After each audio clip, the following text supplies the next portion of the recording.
और उसके बाद अब ये बजट संसद के अंदर पेश किया जाएगा, बजट भाषण पढ़ा जाएगा और देखना होगा, सबकी निगाहें इस बात पर टिकी है कि आखिर क्या कुछ निर्मला सीतारमण के पिटारे से निकलता है, किस तरीके की राहत की बौछारें इस मौसम में मिलती है, क्योंकि दिल्ली का मौसम जो है वो भी खुशनुमा है, दिल्ली के मौसम सर्द है और साथ में आज जो बारिश का दौर है वो भी दिल्ली में, देश की राजधानी में चल रहा है। तो ऐसे में उस मौसम का कितना असर बजट पर पड़ता है, कितनी राहत की बौछार फुहारें यहाँ पर आम जनता के लिए निकलती है, ये तमाम चीज़ें हैं जिस पर आपकी, हमारी और सबकी निगाहें टिकी हुई हैं। सब लोग देख रहे हैं कि आखिर पिटारे से क्या कुछ राहत की बौछारें होती हैं।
लगातार हम आपको बता रहे हैं कि देश की वित्त मंत्री निर्मला सीतारमण अब से लगभग 49 मिनट बाद में बजट भाषण पढ़ना शुरू करेंगी और इस अंतरिम बजट के अंदर क्या कुछ उम्मीदें लोगों की पूरी होती है, कितनी राहत की बौछारें उनके पिटारे से बाहर निकलती है, इस तमाम चीज़ों पर सबकी निगाहें टिकी हुई हैं और लगातार हमारी चर्चा भी जारी है कि आखिर ये बजट कैसा होना चाहिए, अंतरिम बजट के अंदर क्या कुछ घोषणाएं हो सकती है।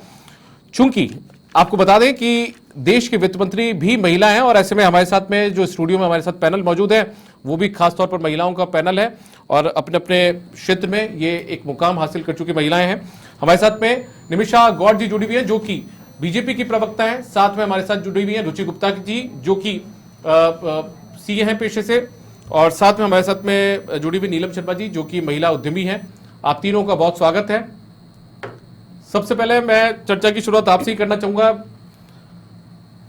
निमिषा गौड़ जी, चूंकि बजट आने वाला है तो इस बजट से आखिर किस तरीके की उम्मीदें आपको है बीजेपी के प्रवक्ता के तौर पर, एक महिला के तौर पर? दीपक जी, विकसित भारत, नया भारत, भय मुक्त भारत की हमारी आदरणीय वित्त मंत्री जी आज अंतरिम बजट प्रस्तुत करेंगी। देखिए, आज भारत विश्व के अंदर 5वीं बड़ी अर्थव्यवस्था बन गया है और इंफ्रास्ट्रक्चर की बात करूं मैं, मजबूती से रेलवे, हवाई, सड़कें मजबूत होती जा रही हैं और इसके साथ मैं हितधारियों की बात करूं तो 25 करोड़ भारतवासी गरीबी की जीवन रेखा से ऊपर उठ चुके हैं। तो निश्चित तौर पर आने वाला बजट भी हमें राहत देगा, एक कदम और आगे बढ़ाएगा और प्रधानमंत्री जी की जो 4 जातियां हैं, युवा, गरीब, महिला और किसान, उन चारों जातियों के उद्धार के लिए और उनके एक आधारभूत संरचनाओं के विकास के साथ साथ उनके जीवन की दशा और दिशा को परिवर्तित करते हुए एक वैश्विक संकल्प लेते हुए एक नए भारत का अंतरिम बजट होगा। ठीक है। जो रुचि गुप्ता जी, आप पेशे से सीए हैं आप अर्थशास्त्र की भी जानकार हैं। मुझे बताइए कि क्या उम्मीद आपको लगती है एक सीए के बतौर कि क्या कुछ जो टैक्स है उसमें यहाँ पर राहत मिलनी चाहिए? नमस्कार। मैं एक सीए हूँ और जनरल डेली बेसिस पे हम बहुत सारे इंडिविजुअल टैक्स पेयर से कनेक्ट करते रहते हैं और जनरल एक्सपेक्टेशन हमेशा के इंडिविजुअल की यही रही है कि खर्चा कम से कम हो ताकि सेविंग्स की तरफ रुझाव आ सके और इन्वेस्टमेंट हो सके। तो बीइंग अ टैक्स पेयर या बीइंग अ टैक्स कंसल्टेंट मैं हमेशा यही चाहूँगी कि इन्वेस्टमेंट अपॉर्चुनिटीज़ बढ़े और वो तभी हो सकती हैं जब टैक्सेशन का बेनिफिट एक इंडिविजुअल को मिले, टैक्स स्लैब में राहत आए। दो ये इंटरिम बजट है तो बहुत ज़्यादा एक्सपेक्टेशंस अभी हम नहीं लगा सकते हैं, बट डेफिनेटली जो 80C का कैप लिमिट है वो बढ़ना ज़रूर चाहिए और जो भी काम होगा सेक्टोरल ग्रोथ पे काम होना ज़रूरी है ताकि एक इंडिविजुअल को बेनिफिट इस पे मिल सके। सेक्शन 80C को लेकर उम्मीद लोग जता रहे हैं कि 2.5 लाख तक की उसमें छूट मिल सकती है। 2.5 लाख तो एक बहुत बड़ा अनुमान लगा लिया है मेरे हिसाब से, क्योंकि अगर हम देखें तो शुरू से ही 1.5 लाख का ही बेनिफिट हमको आज तक मिलता आया है। बहुत ज़्यादा मैं एक्सपेक्ट नहीं करती, बट मैं डेफिनेटली ये ज़रूर एक्सपेक्ट करती हूँ कि अब इस पे विचार करना ज़रूरी है। जैसे कि देखा गया है कि इनकम ग्रोथ होती जा रही है, कि इंडिविजुअल की इनकम बढ़ती है तो एक इस पे भी रिलीफ बढ़ना चाहिए। साथ ही साथ 80D जो मेडिक्लेम का सेक्शन होता है और स्पेशली आफ्टर कोविड हर इंडिविजुअल हर एसएससी ने अपना मेडिक्लेम करा रखा है, तो एटलीस्ट जितना एक्सपेंडिचर वो कर रहा है उसको इतना रिलीफ देना बहुत ज़रूरी है, तभी उसको एनकरेजमेंट मिलता है अपने आप को इंश्योरेंस कराने का। तो 80C और 80D दो ऐसे सेक्शन हैं जो हर एसएससी हर इंडिविजुअल एक्सपेक्ट करता है, इसमें उसे थोड़ा बेनिफिट मिलना चाहिए। ठीक है नीलम जी, आप बताइए, आपसे लगातार हमारी चर्चा चल भी रही थी, महिला उद्यमियों को किस तरीके से आगे लाया जा सकता है एंटरप्रेन्योरशिप को लेकर? सर एंटरप्रेन्योरशिप को भी लेकर, और दूसरा एक चीज़ और मैं बोलूँगी, जैसे कुछ क्षेत्रों में, जैसे राजस्थान के कुछ क्षेत्रों में भी महिलाएं पढ़ी लिखी नहीं हैं, तो उन महिलाओं के लिए वो चाहती हैं कि घर से बाहर निकलें, लेकिन सरकार उनके लिए कुछ बजट कुछ प्रोजेक्ट उनके लिए भी बनाए जिससे कि वो आगे बढ़ने का, क्योंकि क्या होता है ना कि हम उनको प्रोत्साहन देंगे, सरकार अगर उनके लिए अलग से कुछ प्रोजेक्ट बनाती है, कुछ प्रोजेक्ट डिज़ाइन करती है, कुछ प्रोजेक्टों पे उनका बजट डिसाइड करते हैं, तो वो महिलाएं आगे बढ़ने की हिम्मत रखेंगी। ये हमारा, जैसे मैंने कई बार हर बार मैंने इसी चीज़ को बार बार बोला है कि जो महिलाएं होती हैं वो इस देश का आधार है, तो उनके लिए बजट बनना बहुत ज़रूरी है, उनके छोटे छोटे प्रोजेक्टों के लिए, जिससे कि जैसे बहुत सारी महिलाएं हैं वो चाहती हैं कि घर बैठकर काम करें हम, ठीक है, तो कुछ ऐसे प्रोजेक्ट हों, कुछ ऐसे उनकी स्किल्स ट्रेनिंग हो, उन पर ध्यान देना बहुत ज़रूरी है, उन पर बजट आना भी बहुत ज़रूरी है। ठीक है निमिषा जी, महिलाओं को लेकर बात हो रही है, तो ठीक है एंटरप्रेन्योरशिप का दायरा बढ़ाया जाना चाहिए, महिला शिक्षा को किस तरीके से बढ़ावा दिया जाए, उद्यमिता को किस तरीके से बढ़ावा दिया जाए, तो इसकी झलक देखने को मिलेगी। देखिए, यशस्वी प्रधानमंत्री जी ने नारी शक्ति वंदन अधिनियम 2023 पास करके और उसको ला करके और पूरी उसको विधेयक बना करके, अधिनियम बना करके, मुझे लगता है कि एक बहुत ही बेहतरीन कदम भारत के लिए बढ़ाया है और भारत की महिलाओं को एक अवसर मिलेगा जब वो नीति निर्माता की भूमिका में रहेंगी। तो आज हमारी आदरणीय वित्त मंत्री जी निश्चित तौर पर महिलाओं को देखिएगा आप, जिस तरह से सेना के अंदर अभी गणतंत्र दिवस की परेड में भी महिलाएं की बहुत संख्या बढ़ी है, स्पोर्ट्स के क्षेत्र में हम देख लें तो जहां एक समय तक सिर्फ सांस्कृतिक कार्यक्रमों की हिस्सा भर रहती थी महिलाएं, वहां कई कदम आगे बढ़ा करके सेना, वित्त, सिविल सेवा और हर क्षेत्र के अंदर महिला आगे बढ़ रही है। आप देखिए, जब हम बात करते हैं किसान सम्मान निधि की, तो वहां पर भी 11 करोड़ जो किसान सम्मान निधि मिलती है उसमें से 3 करोड़ तो महिलाओं को ही दी जा रही है सीधी राशि। तो इसी तरह से 50 करोड़ जो जनधन बैंक अकाउंट खुले हैं उसमें लगभग 28 करोड़ तो हमारी महिलाओं के अकाउंट खुले। प्रधानमंत्री आवास योजना की बात करूं तो प्रधानमंत्री आवास के अंदर 4 करोड़ जो आवास मिले हैं उसमें महिलाओं को ही प्रमुख बनाया गया है। तो आज हमारे प्रधानमंत्री जी हमेशा महिलाओं को आगे रखते हैं और आज हमारी वित्त मंत्री भी महिला ही हैं, तो निश्चित तौर पे मान के चलिए कि आधी आबादी के सशक्तिकरण के साथ में नया भारत, नया युग लिखने जा रहा है, उसमें शिव शक्ति को शामिल करके आगे बढ़ेगा। जितनी भी योजनाओं का लाभ है सीधे बैंक से कनेक्ट होने का लाभ जो है सबसे ज़्यादा महिला को मिला है। मैं बात करूं तो डिजिटल जितना भी ट्रांसफॉर्मेशन हुआ है, 10 अरब से ज़्यादा हम यूपीआई इस्तेमाल करते हैं, तो यूपीआई कोड से बाकी मेरे साथ जो पैनल महिलाएं हैं तो सबसे ज़्यादा बेनिफिट ही महिला को हुआ है। यदि एक महिला घर चलाती है तो उसको बिजली का बिल पे करने कहीं नहीं जाना पड़ रहा है, उसका जो सिलेंडर है वो घर बैठे आ रहा है, तो पूरे घर को मजबूत करने की दिशा में मध्यम वर्गीय महिला से लेकर के उच्च वर्ग तक की महिला की जो महत्वपूर्ण भूमिका रहती है, उसमें डिजिटल ट्रांसफॉर्मेशन का सबसे महत्वपूर्ण योगदान रहा है। पहचान, पेमेंट एंड डाटा ट्रांसफॉर्मेशन, इन तीनों में ही महिलाएं बहुत महत्वपूर्ण भूमिका में आगे बढ़ी हैं। तो ये जो डिजिटल इंफ्रास्ट्रक्चर को मजबूत करने में जो प्रधानमंत्री जी ने पहल की है, तो उसका सबसे ज़्यादा सहयोग महिलाओं को हुआ है। एक ही स्थान पर बैठ कर करके अपने हाथ में दुनिया को समेट लेती है। सारे कार्य अपने, चाहे वो बैंक से रिलेटेड हो, चाहे वो पेमेंट से रिलेटेड हो, या कोई जो सामान भुगतान करना हो, वो सभी एक ही स्थान पर बैठकर कर पा रही हैं। तो ये महिलाओं के सहयोग के लिए ही है। चलिए ठीक है, हम लगातार इस चर्चा को यहाँ पर जारी रखेंगे। स्वागत है आपका, और लगातार हमारी बजट पर चर्चा का जो दौर है वो भी लगातार जारी है। हमारे साथ में दो खास मेहमान हमारे स्टूडियो से जुड़े हुए हैं। निमिषा गौड़ जी जो कि बीजेपी की प्रवक्ता है, साथ में सीबी यादव जी जो कि कांग्रेस पार्टी के प्रवक्ता हैं, वो हमारे साथ लगातार स्टूडियो से जुड़े हुए हैं। सीबी यादव जी का रुख कर लेते हैं, उनसे जान लेते हैं कि आखिर कांग्रेस पार्टी के लिहाज से उनको क्या उम्मीद है इस बजट से, अंतरिम बजट से। यादव जी, पता नहीं इसे बजट क्यों कहा जा रहा है, ये तो वोट ऑन अकाउंट है। वोट ऑन अकाउंट ना अंतरिम बजट होता है, वोट ऑन अकाउंट ये होता है कि आपको केवल खर्च के लिए आप राशि निकाल सकते हो। लेकिन ये दुर्भाग्य है इस देश का कि बीजेपी इसको भी एक बजट के तौर पर पेश करके एक भाषण देने के मौके के अवसर के तौर पर ले रही है। तो ये पहला तो हम टेक्निकली रूप से हम समझे कि इस चीज को डिफरेंस करें कि वोट ऑन अकाउंट है या अंतरिम बजट है। अंतरिम बजट एक डेढ़ आप मान के चलिए कि 1 महीने बाद में तो आचार संहिता लग रही है, तो और बजट की पास होने की अगर हम इसको अंतरिम बजट कहते हैं तो बजट की पास होने की प्रक्रिया के 75 डेज होते हैं। अगर इस प्रोसेस को भी पूरा करें ना तो 75 डेज में तो चुनाव हो जाएंगे। तो एक तो हम टेक्निकली रूप से ये समझे कि ये तो अंतरिम बजट है। दूसरा हम अलग अलग पहलुओं पे कहते हैं कि अभी मैं सुन रहा था निमिषा जी को कि किसान का बजट है, गरीब का बजट है, महिलाओं का बजट है। तो मैं कुछ आंकड़े बता रहा हूँ, ये तो हिसाब देने का समय है, बजट का समय नहीं है कि आपने 10 साल है तो उसका हिसाब दो।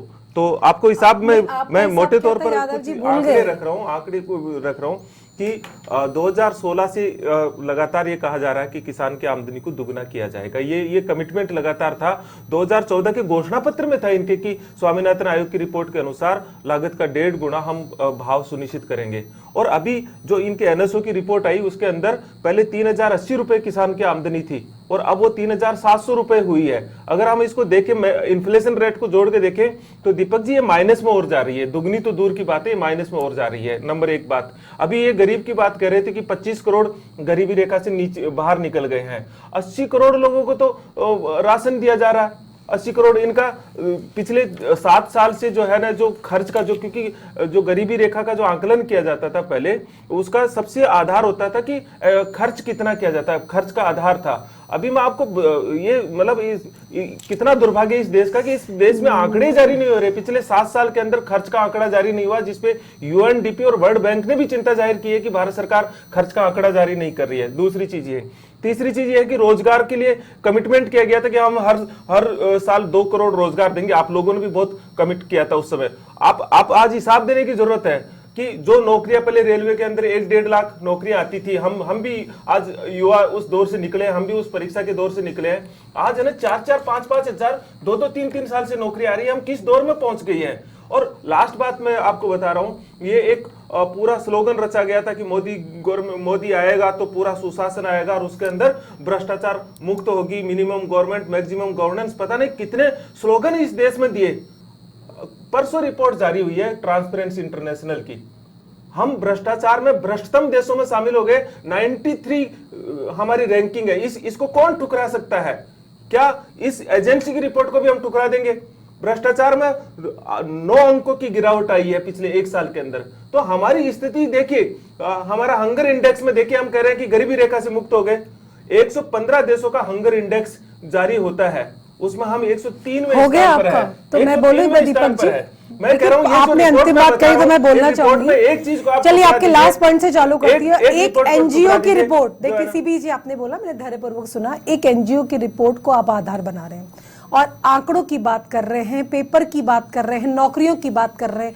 उस राजस्थान के अंदर जयपुर में आप बात कर रहे हैं, जिस कांग्रेस सरकार ने राजस्थान के 70 लाख युवाओं के साथ अन्याय किया, उनके करोड़ों रुपए नहीं, डुबो सेंटर दिए का बजट है, आपने सुना? आप नहीं सेंटर नहीं, का आपने बजट है। आप बड़े युवाओं की चिंता कर रहे आप थे ना। सेंटर का बजट है, आपने मैं नहीं, फिर सेंटर राजस्थान पे आ अंतरिम जाएगी बजट पूरी है, बात। आपने पूरी बात ध्यान से सुनी मैंने। अब मैं क्योंकि आपका मैंने तो बेस भी आंकड़े दिए, उनको गलत CBG, बता दीजिए। बिल्कुल बिल्कुल आंकड़े मैं भी दे चुकी हूँ आपके आने से पहले। 10 अरब यूपीआई पेमेंट हो रहा है, उससे ट्रांसपेरेंसी और अकाउंटेबिलिटी दोनों ही बढ़ रही है। डिजिटल इंफ्रास्ट्रक्चर जितना भारत का मजबूत हुआ है उतनी ही कांग्रेस टूटी है। इंडी गठबंधन की आड़ में बिखरती बिखरती कांग्रेस बंगाल से बिहार तक तो आकर के धराशायी हो गई है। और अब कह रहे हैं, जयराम रमेश जी ने कहा है ना, कल कह रहे हैं ना कि अकेले अकेले मत करिए, या तो अनाउंस कर दीजिए कि हम अलग हो गए। देखिए, एक राष्ट्रीय राजनीतिक दल जिसकी न नीति है और जैसी नीयत है, इस कारण से इंडी गठबंधन भी धराशायी हो गया है। और कह रहे हैं अंतरिम बजट नहीं है, आंकड़े प्रस्तुत कीजिए। तो आंकड़े तो आप अपने प्रस्तुत कर दीजिए ना, धराशायी क्यों होते जा आपको बताना, किसान की आमदनी दुगनी हो गई कि एक सवाल का जवाब दो। मेरा सुनिए, आप जवाब तो इधर उधर जवाब बिल्कुल दूंगी मैं भाई। कितना किसान की आमदनी कितनी थी जो कितनी हो गई करके आपने अपनी आरोप प्रत्यारोप लगाने से जो बात होती है, सत्ता पक्ष का, आप सुन तो लीजिए धैर्यपूर्वक, दायित्व बनता है कि वो जवाब दे उसका। आपने तो आप जवाब तो दे ही नहीं रहे थे निमिषा जी। इंटरप्ट कर रहे हैं। आपको जवाब नहीं देना है, प्रदेश की जनता को देख रही है, देश की जनता को जवाब देना है। जो आज हमारी वित्त मंत्री आज हमारा अंतरिम बजट प्रस्तुत करेंगे। अब मैं आपको एक जवाब देती हूं जो आप धैर्यपूर्वक सुनना। बताइए, पहले एलपीजी कनेक्शन मात्र 70 जिलों तक सीमित थे। कितने? 70 जिले, 60-70 जिले तक सीमित थे। आज 2024 में 630 जिले हैं जहां पर एलपीजी कलेक्शन है। आप गलत नहीं हो सकते, आप गलत, वित्त मंत्रालय की रिपोर्ट आप बताएंगे। 3.7 उज्ज्वला योजना में एक सिलेंडर देकर के आपने क्या हालत बना दी देश के लोगों की। देखिए, आज ये कांग्रेस के प्रतिनिधि ये कह रहे एक सिलेंडर, अरे उस गरीब से पूछिए, उसके बाद में उसके घर की हालत देखे कि चूल्हा देखे आपने उसका मकान बन गया, उसको सिलेंडर भरने के लिए पैसा नहीं है, जो उस माँ से 900 रुपए का सिलेंडर भराएगा वो, चरा लेकर के, और उसकी भी आप वाहवाही कर रहे हैं।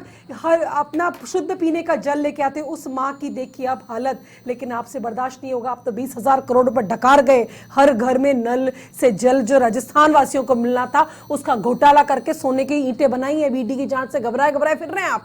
तो बताइए, उस माँ से पूछिए जिसके घर के अंदर किसान सम्मान निधि, किसान भ्रष्टाचार का आंकड़ा उठाया मैंने, आप उसका जवाब नहीं दे रहे। किसान जवाब नहीं है आपका। नहीं, जवाब तो लीजिए तो सीबीजी, दीजिए ना। तो आप तो घोटाले करके बैठे हैं। आप तो हमारे राजस्थान ट्रांसपेरेंसी इंटरनेशनल की रिपोर्ट, 19,000 किसानों की जमीन कुर्क किया आपने। आपने तो राजस्थान के पूर्ण कर्जा माफी के नाम पे घोटाला किया आपने। किधर लेके जा रही है बीजेपी तो वही लेके जा रही है जहां कांग्रेस ने छोड़ा है। तो किसानों के लिए क्या प्रावधान फिर आज किया जा सकता है? किसान सम्मान निधि के माध्यम से हमारे करोड़ों किसानों को सीधा उनके दुगनी आमदनी हो गई क्या? इनको बर्दाश्त नहीं हो रहा। दुगनी आमदनी हो गई, बात है दुगनी आमदनी हो चुकी है। एमएसपी गारंटी मिल गया, एमएसपी गारंटी मिल गया, हर हो किसी गया के पास है, किसान भाइयों के पास एमएसपी गारंटी है। आज हम दुनिया के सबसे मजबूत अर्थव्यवस्था के रूप में उठे, और कांग्रेस जब थी तब हम 5 उन मजबूर देशों में शामिल थे। निमिषा जी, आप विद्वान आदमी है, जो पूछे आप लगे कि नहीं हुआ तो नहीं हुआ। जी क्यों नहीं हुआ? किसानों का जितना कल्याण हमारे शासनकाल में यशस्वी प्रधानमंत्री जी के नेतृत्व में हुआ है, उतना कल्याण तो आप 6 दशक तक नहीं कर पाए। आज हमारे किसान भाई सम्मान निधि सीधा पाते हैं, सीधा अकाउंट में आप भी निर्मला सीतारमण जी की जगह भाषण क्यों देते हो? आप कम से कम आंकड़े तो पेश कर दो। आपसे पूछा किसान की आमदनी दुगनी हो गई, ये आपका कमिटमेंट था कि नहीं था? नहीं बोल सकता है, कमिटमेंट था कि नहीं था? वो पूरा हो चुका है, हो चुका। दुनिया में अच्छा, कितने बीज से लेकर के बाजार तक, बीज से लेकर के बाजार तक हमारे भाई अपनी फसल उगाते हो, चैन की नींद सोते। अरे राजस्थान के किसानों से पूछिए जिन्होंने बाजरा हरियाणा में जाकर के बेचा है, ठीक है, हरियाणा में जाकर के बेचा है बाजरा और मक्का। आपने तो राजसीट बंद कर दी थी एमएसपी की। एक बार निमिषा जी, सीबी यादव जी, आपको क्या लगता है?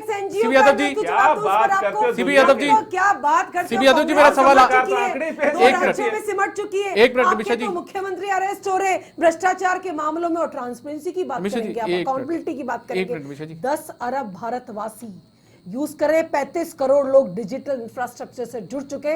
जितना डिजिटल इंफ्रास्ट्रक्चर मजबूत होगा उतनी कांग्रेस मजबूर होती जाएगी। दीपक जी, आप लोग टाइम बराबर किया करो। निमिषा जी, पार्टी वालों की तो भाषण देने की आदत हो गई सभी। ठीक है, सीबी यादव जी, आप अपनी बात रख लीजिए। सीबी यादव जी, आप अपनी बात रख लीजिए। यादव जी तो 5 बिंदु में रख चुके ना, मेरे तो एक भी बिंदु नहीं रखने दिया आपने। देखिए, मैं ये कहूंगी कि आज जो इंफ्रास्ट्रक्चर मजबूत हुआ है, एक गरीब के घर के अंदर पक्का मकान, कहाँ, कौन से गरीब में? 11 करोड़, जिनको 80 करोड़, 14 करोड़, जिनको 80 करोड़ लोग हैं, लोगों को व्यक्ति हैं वो। खाने के लिए भी आइए दाने ना, करिए पड़ रहे हैं। डिबेट। आप ही की सरकार कहती है 80 करोड़ लोगों को हम राशन आज देते हैं। व्यक्तियों उनके को, लिए, परिवार उनको- को नहीं, ये आप मजबूर अपने आंकड़े दुरुस्त करके नहीं, नहीं, आइए। आंकड़े। हमने 82 आप- 80 करोड़ लोगों, व्यक्तियों को मुफ्त अनाज दिया जा रहा है, परिवार नहीं है वो। अर्थशास्त्र पे बात और जब हम अर्थशास्त्र से बजट बात की करिए, करते हैं तो आंकड़े 25 जरूर करोड़, बोलते हैं। 25 करोड़ आप- गरीबी से आपसे उठे, निमिषा जी, मैं इतना अर्थात पूछ उनको रहा हूं। पक्का मकान मिला है, ठीक है, उनके मैं घर में एक उज्ज्वला बार गैस निमिषा जी, कनेक्शन आया है, निमिषा जी, सीबी उनको यादव जी को स्वास्थ्य सुन लेते लाभ हैं। मिला निमिषा है। जी, सीबी यादव जी को भी देखिए, सुन लेते सीबी हैं। यादव जी तो सुन ही रहे थे ना, सुन ही नहीं ये रहे तो थे। एक बार- सुन ही नहीं रहे, ये तो सुन ही सुन ही नहीं नहीं रहे। रहे। बताइए, अभी आप बीच में बताइए, बोले थे। आप बताइए। तो बताइए कौन सी मजबूरी है? कांग्रेस मजबूर है, ठीक है, सीबी यादव जी। इंडी गठबंधन की बैसाखी पे चलना चाहती है, आंकड़े तो इनके पास नहीं है, झूठे आंकड़े लेकर के मत आइए। ये जनता तक बात पहुंचे नहीं, ऐसी एक व्यवस्था कर ली है बीजेपी के प्रवक्ताओं को कि एक ट्रेनिंग देके भेजते हैं कि कोई कौन बात ही सी नहीं ट्रेनिंग पहुंचे। आपको दी है झूठ देखिए, बोलने की? निमिषा जी अब बताइए जो ना। है, निमिषा जी अब बात आपके डबल अब घूम रहे हैं देखिए। राहुल गांधी जी निमिषा यात्रा जी, में, रेल आपकी जो यात्रा चल रही है ना, निमिषा अन्याय जी, यात्रा, निमिषा उसमें जी, डबल निमिषा डबल जी, चल रहे धीरज हैं। रखिए, सुना धीरज है हमने, धीरज तो आप नहीं रख पा रहे, आपको- इसलिए डबल चला रहे हैं आप। जो- रेलवे इंफ्रास्ट्रक्चर मजबूत है, एक सड़कें करके- 35 किलोमीटर पर डे बन रही है, हवाई यातायात में संख्या देखिए, अब से 25 कुछ देर गुनी बाद बढ़ निमिषा जी, चुकी है। अब से 23 मिनट बाद में बजट भी आ जाएगा। मेरा आप दोनों से दरख्वास्त है, गुजारिश है कि एक एक करके बात रखेंगे तो ज्यादा बेहतर तरीके से, जी, प्रभावी जी। तरीके से जनता तक, दर्शकों तक बात पहुंच पाएगी।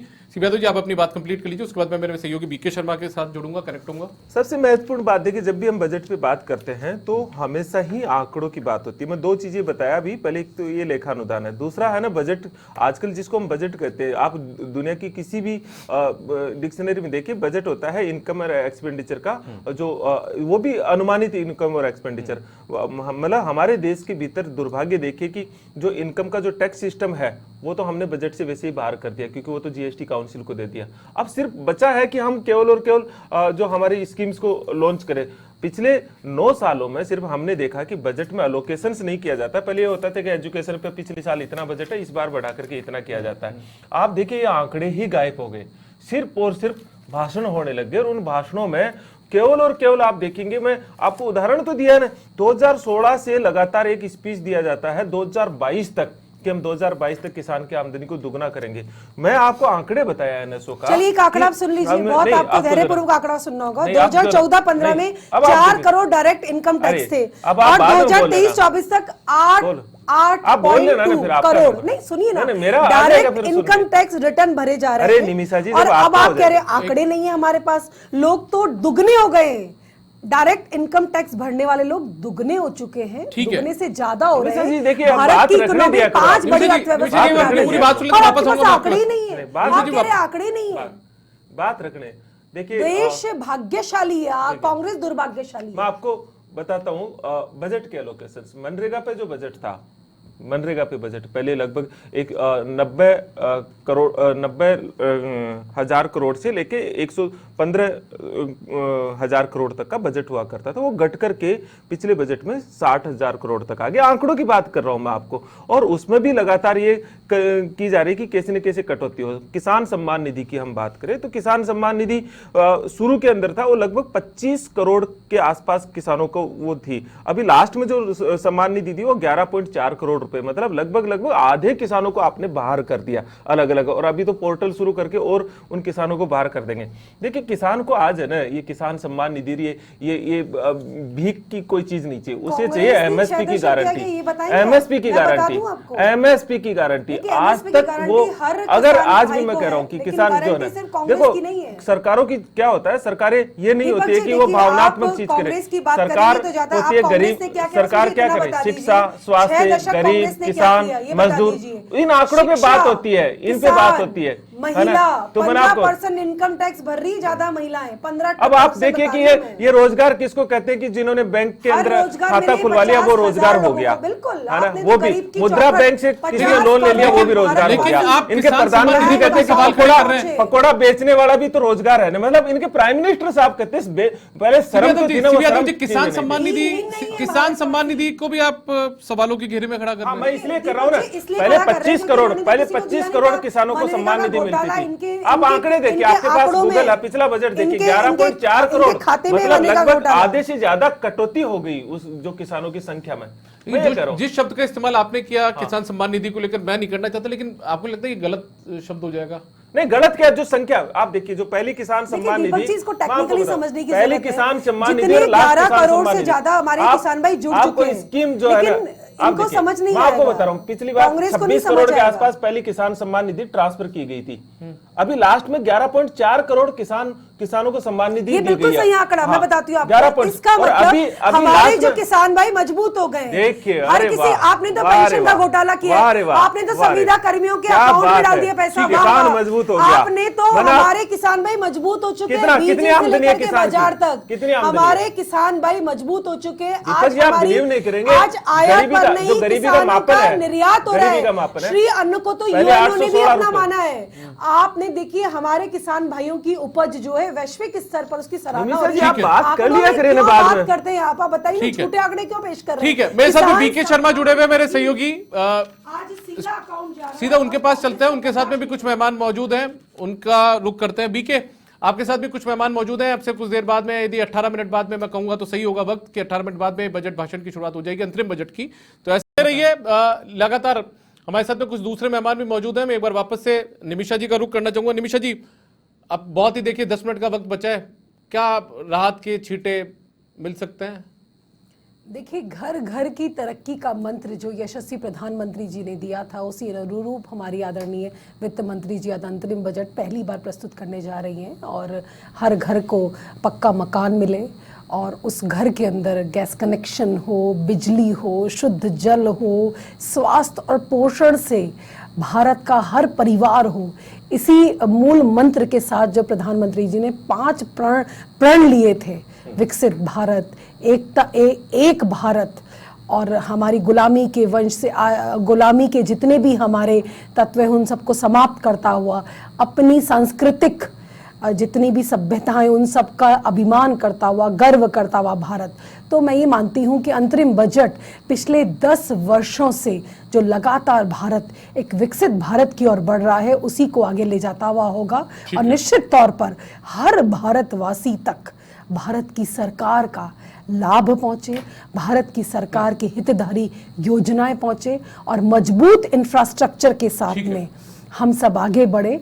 और 3.7 ट्रिलियन मिलियन पर हैं, आगे हम 7 ट्रिलियन की और भारत की अर्थव्यवस्था जा रही है, ऐसा वित्त मंत्रालय ने कहा। जिस स्पीड से और जिस मजबूती के साथ भारत की अर्थव्यवस्था आज बढ़ रही है पूरी दुनिया में, उसी को आगे ले जाता हुआ जाए। और सर्वोदय योजना के प्राथमिक चरण के साथ राजस्थान को ये शुभ अवसर मिला है कि राजस्थान इस योजना के प्रथम चरण को जोधपुर में जो शुभारंभ हो गया है उसका, तो निश्चित तौर पर भारत भी ऊर्जा के साथ, नई ऊर्जा के साथ, नए अंतरिम बजट के साथ भारत के विकास की गाथा में सबसे आगे के पायदान पर बढ़ेगा।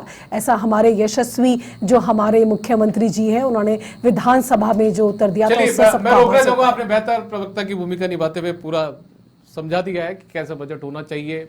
और हमारे साथ में ज्योति सिंह जुड़ चुकी है, हमारी संवाददाता है दिल्ली से, वो इंडिया गेट से मौजूद है, उनका रुख करूंगा।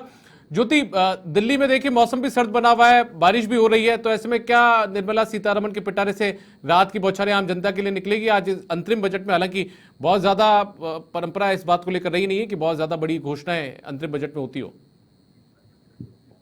बिल्कुल दीपक, देखिए दिल्ली के मौसम की बात करें तो देखिए बजट से पहले ही कल से जिस तरीके से झमाझम बारिश हो रही है, एक तरफ जहां मौसम सुहावना हो रहा है, वहीं देखिए दिल्ली में जो इंडिया गेट घूमने आए हैं, देखिए उनको आम बजट के बारे में भी देखिए जिस तरीके के तो इंतजार है। उनको लग रहा है कि निर्मला सीतारमण के जो पिटारा है उनमें से आम लोगों के लिए बहुत कुछ निकलने वाला है। फिलहाल देखिए दीपक, ज्यादा टाइम नहीं बचा हुआ है और अब महज देखिए 8 ही मिनट बचे हुए हैं जब निर्मला सीतारमण वित्त अंदर देखिए जो है बजट को पेश करेंगी। अभी क्योंकि देखिए बात करें तो देखिए कुछ ज्यादा इस बजट में नहीं मिलने वाला, लेकिन देखिए इलेक्ट्रिक हाइब्रिड गाड़ियां पर सब्सिडी का ऐलान देखिए संभव हो सकता है। इसके साथ ही बजट में देखिए तीर्थ पर्यटन योजना पर भी ऐलान किया जा सकता है। इस बजट में महिलाओं के लिए भी सौगात मिल सकती है और सबसे बड़ी सौगात देखिए किसानों को दी जा सकती है।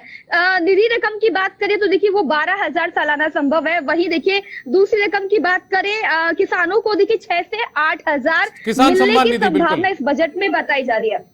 जी, तो देखिए इसमें ये जो है वो देखने को मिल सकती है। इसके बाद देखिए बात करें, क्योंकि देखिए बजट से पहले जिस तरीके से बाजार में भी उछाल देखने को मिला है, ये बहुत बड़ी खुशखबरी है। जीएसटी की संग्रह की बात करें तो देखिए वो भी 10% बढ़कर 1.72 लाख करोड़ के पार पहुंच चुका है। देखिए ये बजट से पहले काफी अच्छी खबर जो है वो सामने आती हुई दिखाई दे रही है। फिलहाल देखिए अंतरिम बजट का अब थोड़ा सा इंतजार और बचा हुआ है। एक बार इंडिया गेट की तस्वीरें आपको दिखा देती हूँ। देखिए जहां दूर दूर तक आपको जो यहाँ पर इंडिया गेट पर देखिए घूमने के लिए लोग आए हुए हैं बजट के बारे में भी, क्योंकि एक तरफ जहां इंडिया गेट है वही सामने ही देखिए पार्लियामेंट है मेरे इस तरफ, जहां पर अंदर बजट पेश होने वाला है। और अब थोड़ी ही देर का इंतजार लोग भी करते हुए दिखाई दे रहे हैं। मैंने बातें सुनी, लोग बात करते हुए दिखाई दे रहे हैं कि आज बजट जो है आने वाला है, हमारे लिए उस पिटारे में क्या निकलेगा, क्योंकि चुनावी साल है। अब ऐसे में बहुत बड़ा जो देखिए बदलाव जो है इस बजट में, या यूं कहे कि बहुत सारी घोषणाएं इस बजट में नहीं हो सकती हैं, लेकिन किसानों के लिए, महिलाओं के लिए और युवाओं के लिए क्या उस पिटारे से निकलता है, ये देखने वाली बात होगी। ठीक है ज्योति, आप बने रहिए हमारे साथ में सीबी यादव जी कांग्रेस पार्टी के प्रवक्ता है, वो जुड़े हुए। एक बार वापस से उनका रुख करता हूं। सीबी यादव जी, आप लगातार देखिए इस बात को लेकर ऐतराज जता रहे थे कि इसको बजट नहीं बोला जाना चाहिए, अंतरिम बजट हम कह रहे हैं। आपको लगता है कि ज्यादा बड़ी घोषणाएं, ज्यादा बड़ी राहत के बौछारें यहां पर सरकार दे सकती है, क्योंकि चुनाव में सरकार को जाना है? मैं बड़ा आश्चर्य से देख रहा हूं कि इसे अंतरिम बजट क्यों कह रहे हैं। मैं आपको यही कह रहा हूं कि बजट की प्रक्रिया क्या होती है, इसे 75 डेज की होती है। चाहे इंटरिम बजट हो तब भी उसकी प्रोसेस यही होती है। बजट होता है, उसके बाद में बजट पे उस पर डिस्कशन होता है, उस पर फिर विनियोग विधेयक और वित्त विधेयक पास होते हैं, और उसके बीच में डिमांड फॉर ग्रांट्स पे, हर डिमांड फॉर ग्रांट्स पे वोटिंग होती है, कट मोशन आते हैं। ये सारी चीज इसमें नहीं है। ये सिर्फ और सिर्फ खर्च करने के लिए पैसों का 2 महीने का अतिरिक्त का वो मांग लेते हैं। तो पहले तो मैं ये मान के चल रहा हूं, देखिए कि पूरी भारतीय जनता पार्टी को मैं देख रहा हूं और इनका पूरा जो सिस्टम है उसमें एक हवा खड़ा करने की कोशिश की जाती है, झूठ के पुलिंदे पे, पूरा झूठ के पुलिंदे पे एक हवा खड़ा करने की कोशिश की जा रही है। और उसके पीछे वजह भी है। वजह क्या है? क्योंकि इस हवा खड़ा करके, मीडिया को इस डायरेक्शन में डाल करके, पूरे देश के नैरेटिव को इस डायरेक्शन में डाल करके एक बड़ा सा भाषण, जिसके अंदर 2047 का सपना, फला चीजें करके, देखिए हम आपके बीच में नहीं बोले। देखिए निमिषा जी, ये आपको एक अपने एक एथिक्स होती है, मीडिया को लेकर के हम आपसे आपके बीच में नहीं बोला। जो एक शब्द बोला वो लोकतंत्र के चतुर्थ स्तंभ के लिए भी बोला है, भाजपा के लिए भी बोला है। आप बजट पर बोलिए ना। आपने जब जाति सरकार ने अप्रैल में सिलेंडर नहीं दिए थे, 4.5 साल तक तो राजस्थान की सरकार ने राजस्थान की एथिक्स आप तो पालना कीजिए। आपने तो कह दिया पूरा कोलैप्स हो गया है, मीडिया कोलैप्स हो गया, हवा बना रहे हैं। बात करने दीजिए, हम तो बात ही नहीं कर रहे हैं। यहाँ पे प्रॉब्लम क्या है इनकी प्रॉब्लम यह है कि जो आंकड़े हैं ना, उन आंकड़ों पर ध्यान नहीं चला जाए। आज हमें बात करने की जरूरत है कि जो भ्रष्टाचार का आंकड़ा था, वो भ्रष्टाचार का आंकड़ा कैसे इस देश में सबसे भ्रष्टतम देश, दुनिया के भ्रष्टतम देशों में हम चले गए हैं, कैसे चले गए हम उसमें, जो है ना हमारा गरीबी का मामला है, वो गरीबी हमारे लोगों को रोजगार की इच्छा शक्ति खत्म कर दी इन्होंने, पकौड़ा करके इन्होंने इच्छा शक्ति खत्म कर दी है। यहाँ ये लोग लोकतंत्र को, इस पूरे इस माहौल के भीतर लोकतंत्र को खत्म करने की पूरी की पूरी साजिश कर रहे हैं। पूरी इनकी साजिश ही लोकतंत्र को खत्म करने की है। ये आप देखिए, किसी को बात नहीं करने देना चाहते हैं, किसी से अपना पक्ष नहीं रखने देना चाहते। इनका आप देखिए, इनका विश्वास देखिए कि अपनी बात, ये जब बात करते हैं तो हम इनका सम्मान करते हैं, इनके बीच में नहीं बोलते हैं। आज जब हम बात करते हैं तो ये बात नहीं करने जनता को वास्तविक आंकड़े पता नहीं चल जाए, ये देखिए इनकी साजिश होती है। और मैं आपको कहता हूँ कि मीडिया के नाते आपको कम से कम जितना समय इनको देना है उतना समय सर, मैंने देखिए सीबी यादव जी, मैंने पूरा समय दिया आपको।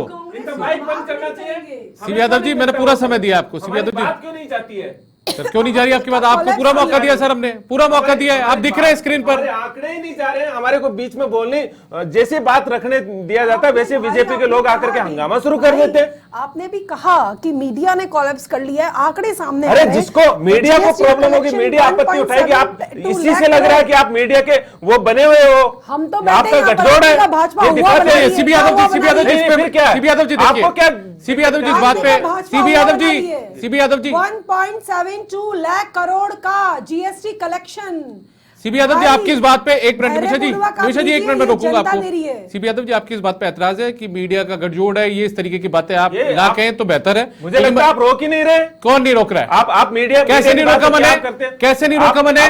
मैंने आपको मौका दिया नहीं दिया? मैंने आपको मौका दिया नहीं दिया? बात जब पूरी नहीं होती, सीबी यादव जी आप देखिए, बोलने नहीं देते। सीबी यादव जी देखिए, ये कांग्रेस के जितने प्रवक्ता हैं उनमें से कुछ की गलत परिपाटी बन चुकी है, गलत परंपरा आप लोग शुरू कर रहे हैं कि आप सीधा जब आप सुनिए, नहीं सुनिए मेरी बात सर, मेरी बात सुनिए। जब या तो आप अपने तर्क आपके पास खत्म हो जाते हैं, तो आप सीधा मीडिया के ऊपर निशाना बनाना शुरू कर देते हैं। ये आपके राष्ट्रीय स्तर से लेकर प्रदेश स्तर के कई मीडिया पैनलिस्ट की स्थिति हो चुकी है। मैं आपको फिर बोल रहा हूं, मैंने पूरा बोलने का मौका दिया। आप जैसे स्टूडियो के अंदर आए सबसे पहले मैंने आपको मौका दिया, आप बताइए नहीं दिया।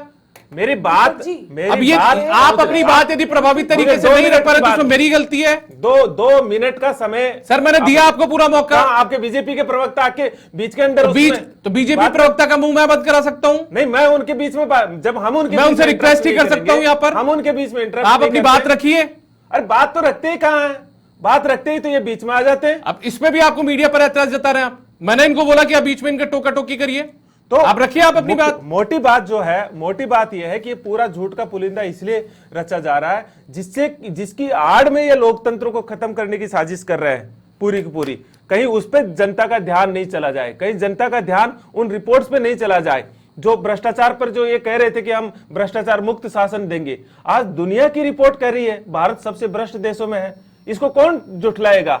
ये खुद कह रहे हैं कि 80 करोड़ हम हमारे 5 किलो राशन देते हैं। आप देखिए 80 करोड़ राशन देना, 816 रुपए गरीबी का आंकड़ा था, 816 रुपए से पर मंथ इनकम। इसको अगर आप देखेंगे तो 27 रुपए पर डे की इनकम मानते हैं। आज 10 साल बाद में भी वो 816 रुपए ही है और फिर कहते हैं कि हम गरीबी रेखा से बाहर निकाल दिए।